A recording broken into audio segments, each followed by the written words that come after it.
ब्रह्मपुर सहरर Rukmani cinema hall road तथा बिजु पट्टनायक कल्याण मंडप सम्मुखरे ग्रीन चिलीज रेस्टोरेंट शुभारंभ हो जाइछि। ब्रह्मपुर विधायक के अनिल कुमार मुख्य अतिथि भाव जोगदे एही रेस्टोरेंट उद्घाटन करिसेंति। ओडिशार विभिन्न सहर रे ग्रीन चिलीज रेस्टोरेंट उन्नत मानव खाद्य दे बेस ख्याति लाभ करिथिबा बेले ब्रह्मपुर सहर रे यह प्रथम रेस्टोरेंट खोलिछि।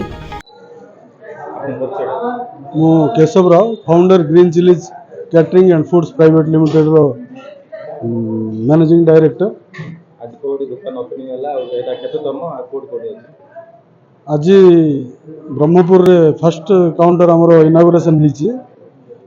मिस्टर के ऑनरेबल एमएलए मिस्टर के अनिल कुमार आसी तांको शुभ हस्तरे ई हमर शॉप टी उद्घाटन करिसंती। आ मु भाबुची हमर भुवनेश्वर रे टोटल 9टी एवं ऑल ओडिशा रे हमर टोटल 15टी काउंटर अछि। एटा हमर 16तम काउंटर। मु भाबुची सारा ओडिशा रे हमकु जेमति भल पाइबा देइसंती। मु भाबुची ब्रह्मपुर रे भी प्रत्येक कस्टमर ग्राहक ओ समस्त हमकु से भल पाइबाटा देबे और आमे भी चेष्टा करबो एटी उन्नतितम प्रोडक्टिविटी देवा पाई।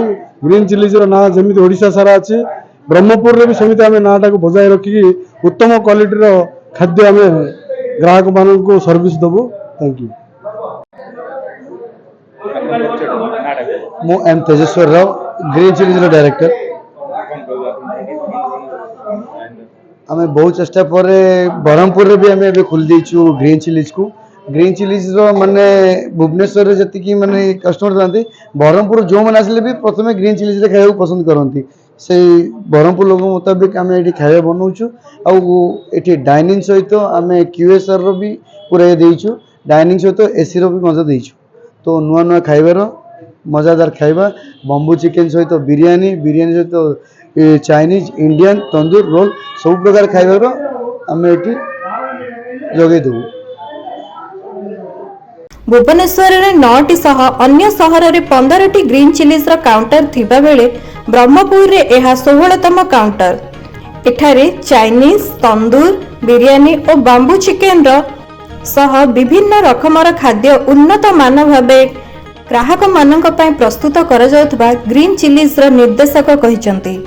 ब्रह्मपुर इतिश्री पात्र को रिपोर्ट स्वस्तिक न्यूज।